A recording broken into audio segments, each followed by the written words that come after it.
हाँ, ध्यान दीजिए बच्चों। पिछले टर्म में मैंने आपको सेंटेंसेस में सिंपल सेंटेंस पढ़ाए थे और उनके जितने नियम थे वो सब पढ़ा दिए थे, सब एग्जाम्पल बता दिए थे। अब इसके बाद कॉम्प्लेक्स शुरू होगा जो कि मंडे से पढ़ाएंगे। उसके पहले अब एक काम और बढ़ रहा है आपके लिए कि वोकैब में ईडियम्स हम देना शुरू कर रहे हैं। एक सप्ताह में सिर्फ 15। अगर दो एक दिन में याद करोगे तो एक सप्ताह में 15 याद कर लोगे और इस तरह से अच्छी तैयारी हो जाएगी। 3 नंबर के आते हैं एग्जाम में, बोर्ड के एग्जाम में, और पूरी वोकैब 14 नंबर की आती है, समझ गया? जिसमें 3 नंबर के इडियम्स, 3 नंबर के एंटोनियम्स, 3 नंबर के साइनोनियम्स, 3 नंबर के वन वर्ड्स और 2 नंबर का होमोफोन्स। तो हम इडियम्स एंड फ्रेसेस की शुरुआत कर रहे हैं। ये सप्ताह में एक दिन हम आपको देंगे सैटरडे को, और 2 रूटीन बना करके आपको याद करना है। ये आपकी एक्सीलेंट की किताब में लिखे हुए हैं, बाकी हमने यहाँ लिख दिया है, फिर भी एक्सीलेंट की किताब में ये लिखे हुए हैं इडियम्स, उसकी मीनिंग हिंदी और इंग्लिश में, और सेंटेंस। एग्जाम में इडियम्स के आपको सेंटेंस बनाने के लिए आता है, लेकिन आपको उसकी मीनिंग याद होनी चाहिए। तो देखिए, पहला है आर इन ऑल। इसका मतलब होल एंड सोल, यानी सर्वे सर्वा, ऑलमाइटी। जब सेंटेंस बनाएंगे तो the prime minister is all in the country, यानी प्रधानमंत्री देश का सर्वे सर्वा होता है। और भी और क्या बना सकते हैं? The principal is all in the school, my father is all in my family. तो सेंटेंस जरूरी नहीं आप यही बनाए, लेकिन ग्रामेटिकल मिस्टेक नहीं होगी। तो ऑल इन ऑल की हिंदी हुई, इंग्लिश हुई होल एंड सोल, हिंदी सर्वे सर्वा, और सेंटेंस बना दिया मैंने the prime minister is all in the country.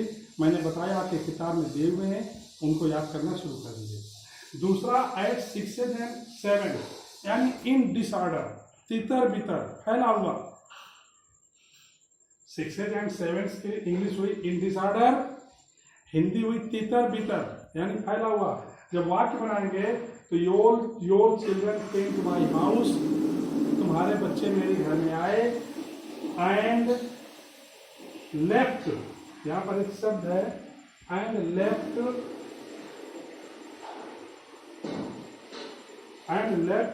All my books at 6 and 7, यानी तुम्हारे बच्चे मेरे घर में आए और मेरी सभी पुस्तकों को उन्होंने तितर बितर कर दिया, फैला दिया, इन डिसऑर्डर रेफर कर दिया। ठीक, तो at 6 and 7 English in disorder, Hindi तितर बितर यानी फैली हुए। वाक्य बनाया your children came into my house and left all my books at 6 and 7। तीसरा है एड फ्यूल टू फायर।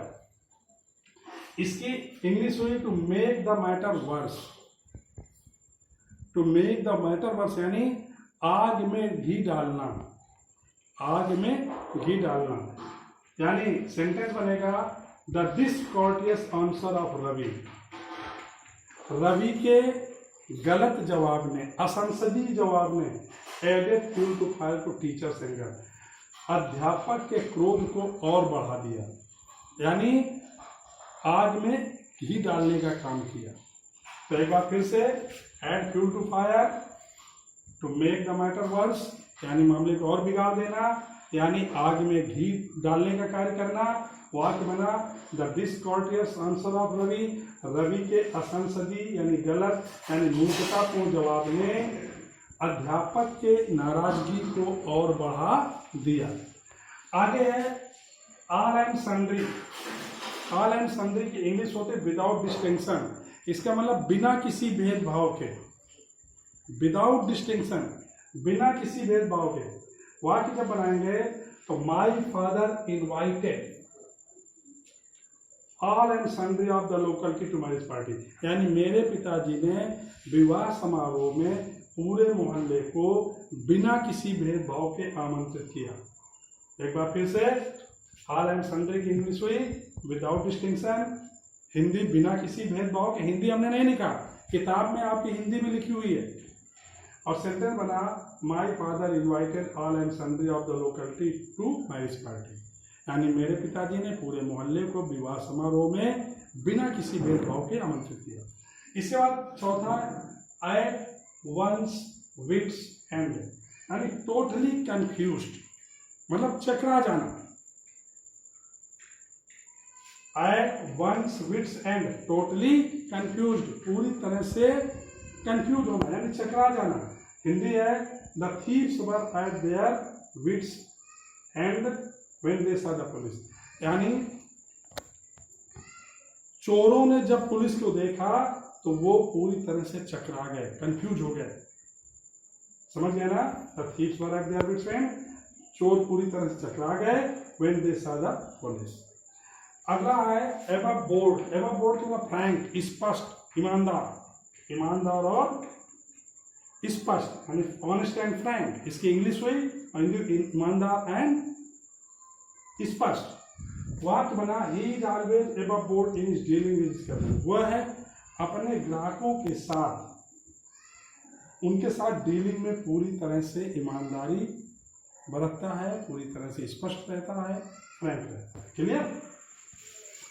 एक बार फिर से देखिए इसको। एबव बोर्ड का मतलब ऑनेस्ट एंड फ्रैंक, यानी ईमानदार और स्पष्ट।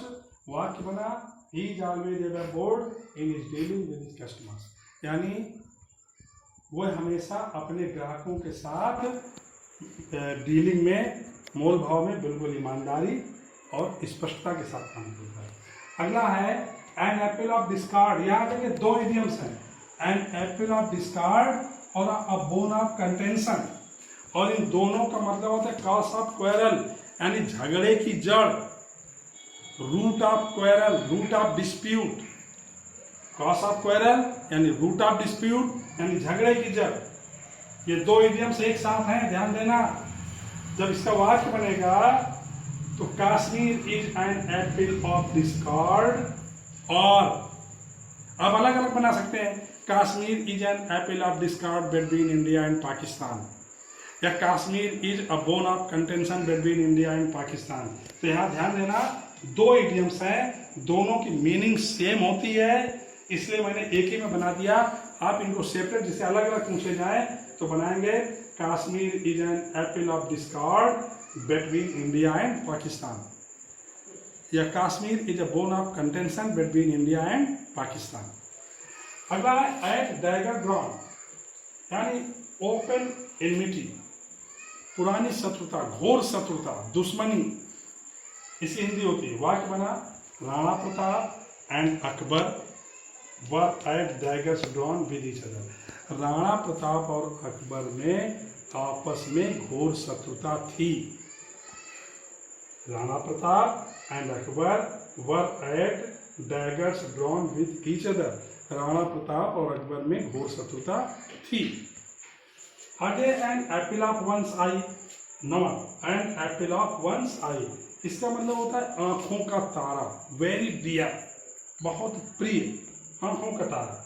जब वाक्य बनाएंगे तो मैंने बना दिया है Ravi the only son of his parents is an apple of his mother's eye, Ravi अपने माता पिता का इकलौता, अपनी माँ की आंखों का तारा है।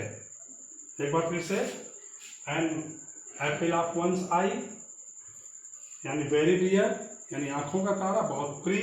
वाक्य बना रवि, यहाँ पर नाउन और फ्रेज ऑफ पोजीशन के प्रयोग से वाक्य बना हुआ है, ध्यान देना। Ravi comma the only son of his parents, Ravi अपने माता पिता का इकलौता पुत्र, is an apple of his mother's eye, अपनी माँ की आंखों का तारा है। अगला है अगेंस्ट द रेनी डे, ध्यान देना इस इडियम्स पर, अगेंस्ट द रेनी डे यानी बुरे दिनों के लिए, फॉर हार्ड डेज, हिंदी क्या हुई, फॉर हार्ड डेज यानी बुरे दिनों के लिए, अगेंस्ट द रेनी डे। वाक्य बनेगा every person should save something against the rainy day, प्रत्येक व्यक्ति को बुरे दिनों के लिए कुछ ना कुछ अवश्य बचाना चाहिए। Every person should save something against the rainy day. इतना ध्यान देना कि इडियम्स में, वो वाक्य में ये जो इडियम एंड फ्रेश है वही यूज होगा, मीनिंग नहीं यूज होगी। इसके बाद अगला है at arm's length. At arm's length का मतलब दूर, डिस्टेंस बना के रखना, दूरी बना के रखना। एट आर्म्स लेंथ, इसकी हिंदी एट डिस्टेंस और हिंदी है दूर। वाक्य बना my father advised me to keep myself at arm's length from bad boys, यानी मेरे पिताजी ने मुझे सलाह दिया बुरे लड़कों से दूरी बनाकर रखने के लिए, यानी मेरे पिताजी ने मुझे दूरी लड़कों से अपने आप को दूर गंदे लड़कों से अपने आप को दूर रखने के लिए सलाह दी। ये जरा एक बार फिर से देखिए, एट आर्म्स लेंथ, इसकी हिंदी हुई एट डिस्टेंस, इंग्लिश हिंदी हुई दूर। वाक्य बना my father advised me to keep myself at arm's length from bad boys, मेरे पिताजी ने मुझे अपने आप को गंदे लड़कों से दूर रहने की सलाह दी। अगला है एंड एक्स टू ग्राइंड, इसका मतलब पर्सनल एंड टू सर्व, यानी स्वार्थी जिसे बोलते हैं, जो स्वार्थी होते हैं, अपना स्वार्थ सिद्ध करना। एंड एक्स टू ग्राइंड का मतलब पर्सनल एंड टू सर्व, यानी अपना स्वार्थ सिद्ध करना, हम स्वार्थी कह सकते हैं। इसका सेंटेंस बना people do not trust those who have an axe to grind, यानी लोग उन पर विश्वास नहीं करते हैं जो केवल अपना स्वार्थ सिद्ध करते हैं, जो स्वार्थी होते हैं। एक बार फिर से, एन एक्स टू ग्राइंड का मतलब पर्सनल एंड टू सर्व, यानी अपना स्वार्थ सिद्ध करना। वाक्य बना people do not trust those who have an axe to grind, लोग ऐसे लोगों पर विश्वास नहीं करते जो स्वार्थी होते हैं, जो अपना स्वार्थ सिद्ध करते हैं। अगला एट द 11th आवर्स, इसका at the last moment, at the 11th hours का एट द लास्ट मोमेंट, अंतिम क्षण पर, बिल्कुल आखिरी समय में। वाक्य बना India one the match at the 11th hours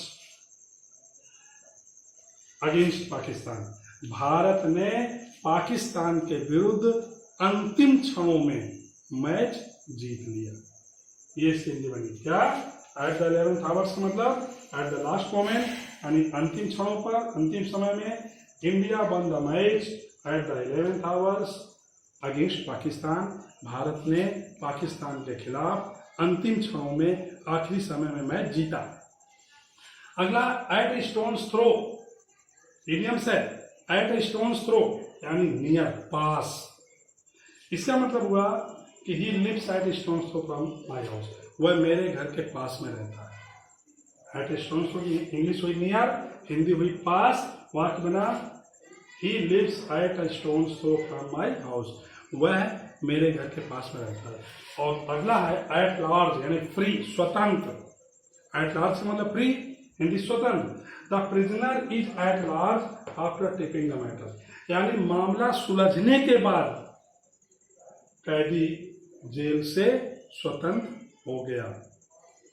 the prisoner is at large after tipping the matter, यानी मामला सुलझने के बाद कैदी जेल से मुक्त हो गया। एक बात सुन लीजिएगा, ये इडियम्स एंड फ्रेजेस आपकी एक्सीलेंट की किताब लेनी है आपको। एक्सीलेंट की बुक में ये दिए हुए हैं, आप प्रतिदिन 2-2 याद करेंगे तो एक सप्ताह में 15 याद हो जाएंगे, और इस तरह से आप पूरी वोकैब तैयार कर लेंगे। तो मैं हर वीकली, हर सैटरडे को 15 इडियम्स आपको दूंगा। ये जब काफी हद तक होगा, टॉपिक बदल करके एंटोनियम्स और साइनोनियम्स लगा देंगे, और इन्हें तुम्हें धीरे धीरे, मैंने क्या बताया कि केवल 2-2 याद करना है। इस तरह से आपके ये वोकैब अच्छे से तैयार हो जाएंगे। समझ गए ना? तो ये कार्य आप लोग शुरू कर दीजिए। मंडे को हम कॉम्प्लेक्स सेंटेंस पढ़ाएंगे। क्लियर?